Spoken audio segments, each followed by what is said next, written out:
আর যেমন কোন বাবেন না বর জামাই থেকে না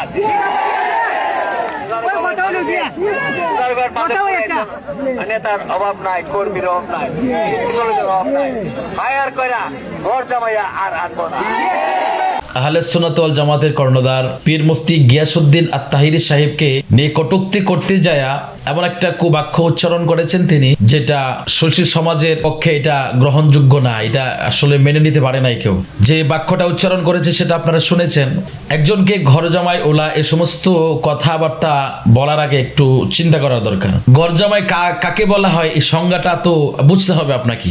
উনি যদি নির্বাচন করার কারণে উনি ওনার জন্মস্থান ছেড়ে অন্য জায়গায় যায় নির্বাচন করেছে, অর্থাৎ শ্বশুরবাড়ি এলাকায় যায় নির্বাচন করেছে, এজন্য তো ওনাকে আপনি ঘর জামাই বলতে পারবেন না। উনি হিজরত করেছে, সফর করেছেন, তো হিজরত করাটা থেকে কেউ ঘর জামাই বলতে পারে না বা এটা নিয়ে কেউ ব্যঙ্গ করতে পারে না। এটা হুট করে একটা কথা বলে ফেললেন, কথাটার শেষ কোথায় গিয়ে সীমানা কোথায়, এটা যদি আপনি একটু চিন্তা না করেন এটা তো হবে না। আর বিশেষ করে সবার মুখে তো সমস্ত কথা মানায় না। আপনি একজন গ্রহণযোগ্যশীল ব্যক্তি, আপনার নেতৃত্বে হাজারো মানুষ আপনার কথা শুনে আপনার নেতৃত্ব মেনে নেয়, তো আপনি তো কথা বলার আগে অবশ্যই চিন্তা ভাবনা করে কথা বলতে হবে।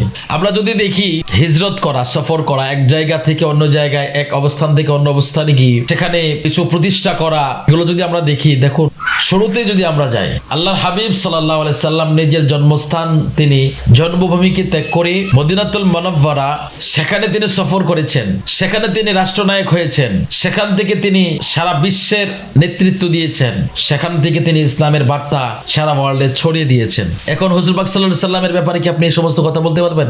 এছাড়া আপনি যদি দেখেন হুজুর গাউসে পাক বড় পীর আব্দুল কাদের জিলানী রাহমাতুল্লাহ আলাইহি তিনিও সফর করেছেন। হিন্দুস্তানের সুলতান খাজাগান খাজা গরিবে নওয়াজ সঞ্জার শহর থেকে ভারতবর্ষে তিনি সফর করেছেন, ভ্রমণ করেছেন, সেখান থেকে ইসলামের বার্তা ছড়িয়েছেন, রাষ্ট্র কায়েম করেছেন, দিন কায়েম করেছেন। এখন সফর করাটা আপনি যদি দেখুন, বাংলার সম্রাট হযরত শাহ জালাল ইয়ামিনী, হযরত শাহ পরান 360 আউলিয়া, ওনারা তো সফর করে আসছেন, ভ্রমণ করে আসছেন। তো এগুলো কি আপনি কোন দৃষ্টিকোণ থেকে দেখবেন? তো একজন সফর করলে তার ব্যাপারে যদি আপনারা কটূক্তি করেন, বাজে মন্তব্য করেন, এটা তো একেবারে অনুচিত। এটা আসলে মোটেও আপনাদের মতো গ্রহণযোগ্যশীল ব্যক্তিদের জবানে এই সমস্ত কথাগুলো মানায় না। এই সমস্ত চিন্তাও আপনাদের মাথায় আসাটা উচিত না। আমরা বলবো, যিনি কথাটা বলেছেন যদি বুঝে বলে থাকেন অবশ্যই তিনার কথাকে উদ্র করবেন, আর যদি না বুঝে বলে থাকেন তাহলে সেটা আলাদা বিষয়। বিনীতভাবে আপনাদের কাছে অনুরোধ করব, এই সমস্ত বিষয় নিয়ে আড়াচাড়া করার আগে একটু হিসাব করবেন, হিসাব করে কথা বলবেন। পীর মুফতি গিয়াসউদ্দিন আত-তাহিরি সাহেব তিনি শুধু সাধারণ একজন এমপি পদপ্রার্থী না, তিনি একজন গ্রহণযোগ্যশীল আলেম, একজন তিনি পীর মাশায়েখ, তিনার হাজারো ফলোয়ার আছে, তিনি ইসলামের একজন লেকচারার, তিনি মোটিভেশনাল স্পিকার, যার কথা হাজার মানুষ উঠে বসে। আপনাকে যদি বাংলার মানুষ 10% চিনে, ওনাকে 75% এর উপরে মানুষ ওনাকে চিনে, আর ওনার পরিচিতি সারা ওয়ার্ল্ডে, সারা বিশ্বে। তো এরকম একজন ব্যক্তির ব্যাপারে কথা বলার আগে অবশ্যই চিন্তা করা উচিত, বুঝে শুনে কথাটা বলা উচিত। অনুরোধ করে বলবো, যারা ওনার কথাগুলো শুনেছেন আপনারাও একটু নিজেরা বিবেচনা করবেন। এটাকে এভাবে এই বাক্য দ্বারা একজনকে ছোট করা এটা মোটেও উচিত না। উনি কোন অ্যাঙ্গেল থেকে বলবে যে উনি ঘর জামাই, কেন বলবেন? এটা কি বলা উচিত হয়েছে?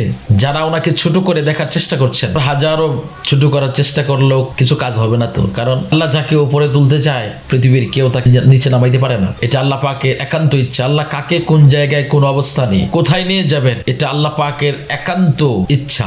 কাজে সমালোচনা বাদ দেন, হিংসা বাদ দেন, নিজেকে প্রতিষ্ঠা করুন, নিজেকে সমাজের মধ্যে গ্রহণযোগ্যশীল হিসাবে তৈরি করুন। আল্লাহ তাআলা সবাইকে বুঝদান করুক। আসসালামু আলাইকুম ওয়া রাহমাতুল্লাহি ওয়া বারাকাতুহু।